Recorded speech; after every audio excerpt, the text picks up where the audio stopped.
रहता है तो फिर दया हो जाती है। आज समय हो रहा है, ये राय बहादुर साहब के बगीचे में हो गया था, यही होगा, यही होना, कलकत्ता गमन हुआ था। चलिए थोड़ा ही है बाबा जी। गुरुदेव भगवान की जय हो। आज का प्रसंग है राय बहादुर साहब के बगीचे में।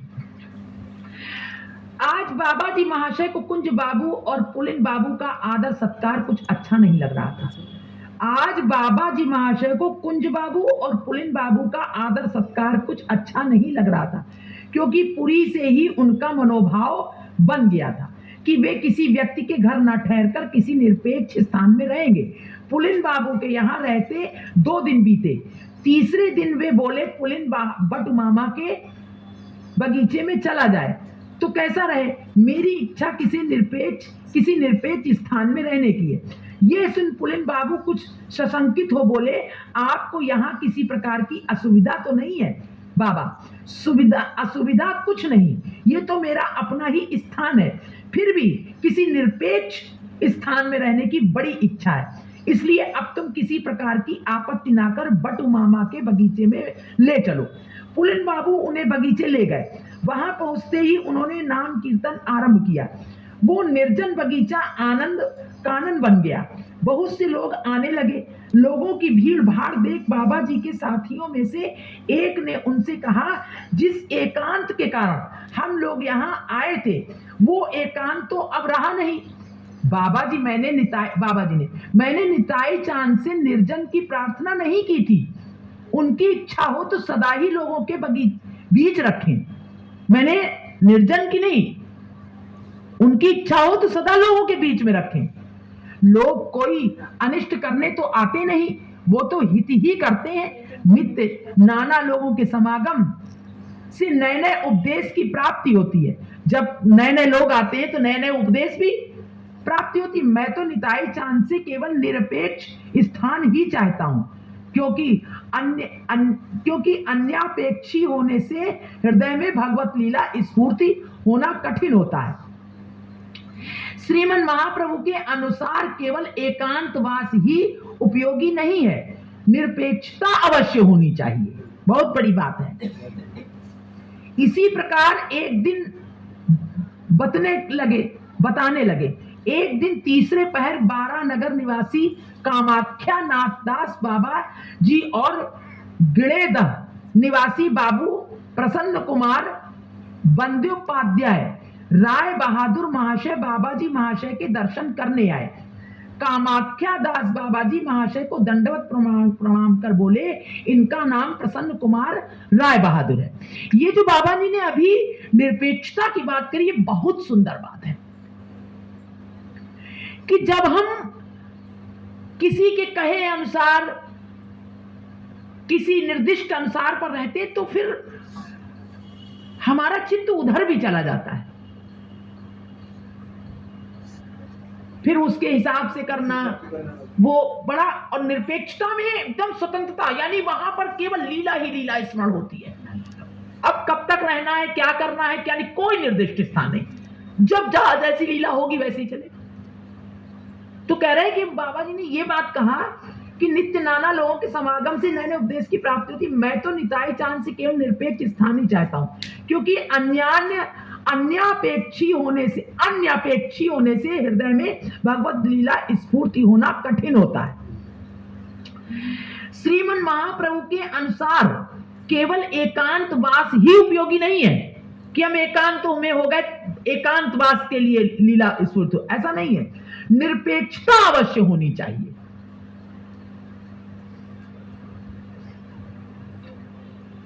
ये बात बिल्कुल सही है।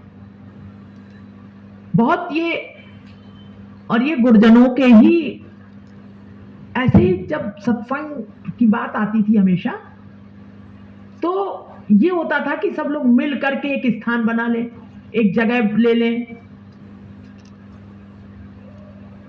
तो हमें ऐसा लगता था, हमें क्या वही हृदय में बैठ करके बोलते थे कि नहीं, कोई निर्दिष्ट स्थान की आवश्यकता नहीं है। भैया सच बता रहे हैं, बंधन है बहुत बड़ा।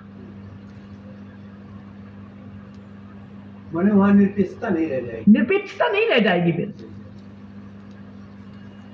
जहां वो बैठा ले, अब आज यहां बैठा ले, कल पता नहीं कहां बैठा ले, जहां उनकी मर्जी। 20 साल वहां बैठा ला है, जीवन का एक आधा 1/4 निकाल दिया, कहां बैठा दे। अब एक स्थान बन जाएगा, एक तो सबकी, एक तो बंधन बड़ा बड़ा, ये बड़ी भारी बात है। ये हमारे शब्द नहीं है हमारे पास इसको व्यक्त करने के लिए, केवल हम इसको हृदयंगम ही कर पा रहे हैं। ये जो बड़े बाबा ने बात कही, गौरांग महाप्रभु का ये आदेश था, ये एकांत ही नहीं, निरपेक्ष होना चाहिए। वही रखा उन्होंने, अभी तक उन्होंने अपने आदेश के अनुसार ही रखा। मतलब एकांत भी मिल जाए और निरपेक्षता ना मिले नहीं। हाँ, और बहुत से लोगों का आना कोई बुरा नहीं है,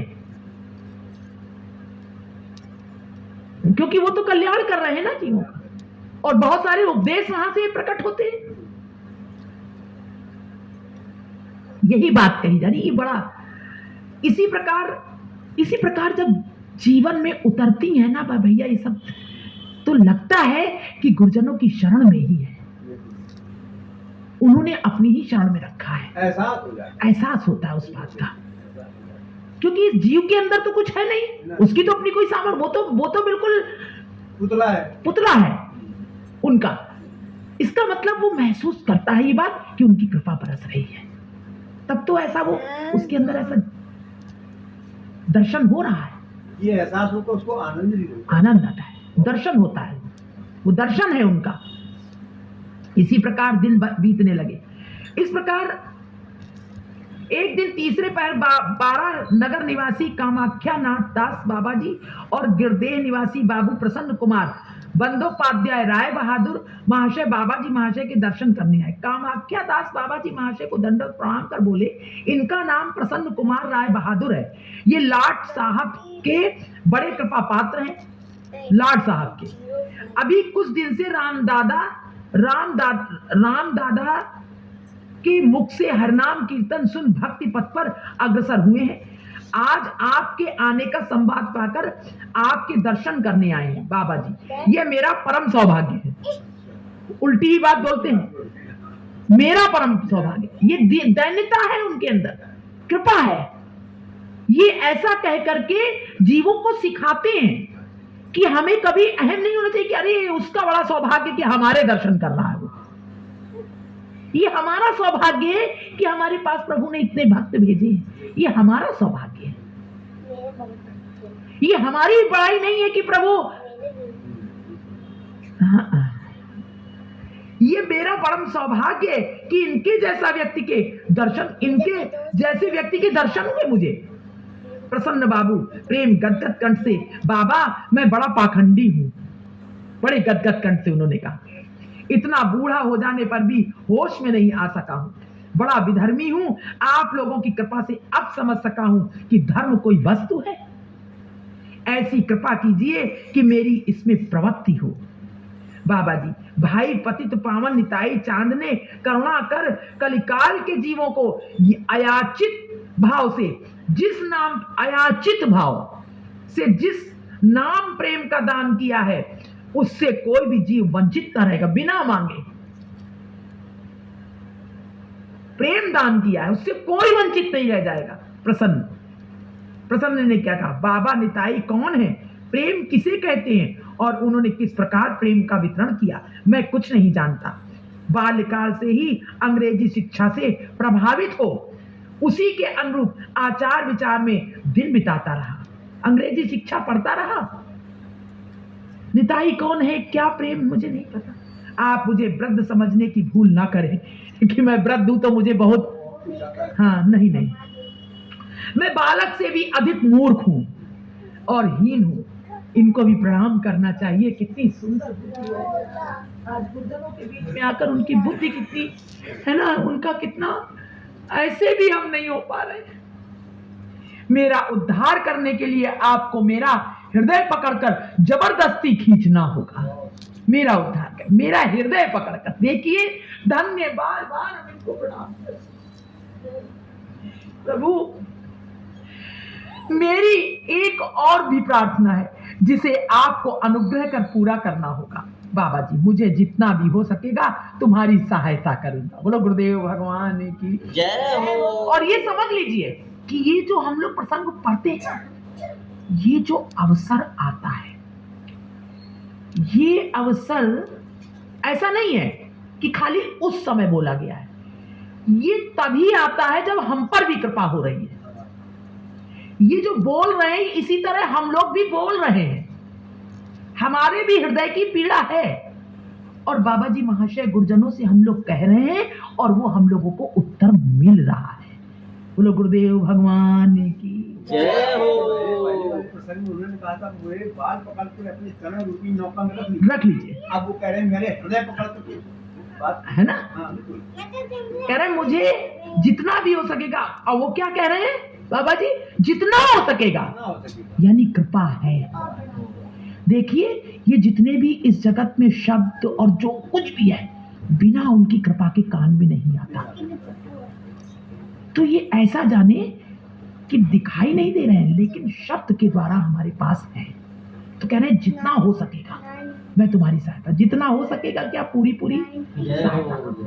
प्रसन्न कहा यहाँ से पास ही एक बगीचा है, मेरी इच्छा है कि उसमें कुछ दिन रहकर इस पाखंडी और बहिर्मुख व्यक्ति की चित्त शुद्धि करें आप वहां रहकर। बाबा जी ने कहा मुझे कोई आपत्ति नहीं, निताई चांद जिस स्थान में भी मुझे रखकर मुख सुख पाए वहीं रहने में मैं सुखी हूँ। मुझे कोई निताई चांद मुझे चाहे जहाँ रखे।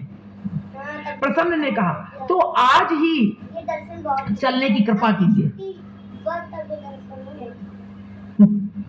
नहीं कोई बात नहीं, लीला, वो लीला चल रही है, लीला चल रही है। ठाकुर ठाकुरानी लीला कर रहे हैं। कह रहे मुझे कोई आपत्ति नहीं, निताई चांद जिस स्थान में भी मुझे रखकर सुख पाए वहीं रहने में मैं सुखी हूँ। परंतु आज ही चलने की कृपा कीजिए। बाबा जी महाशय ने पुलिन बाबू से कहा पुलिन तुम बाबा जी लोगों को लेकर आना, मैं इनके साथ जा रहा हूँ। पुलिन बाबू बोले तो फिर साथ ही चला जाए। उनके इतना कहते ही सब चलने को तैयार हो गए। बाबा जी महाशय ने नाम प्रारंभ किया।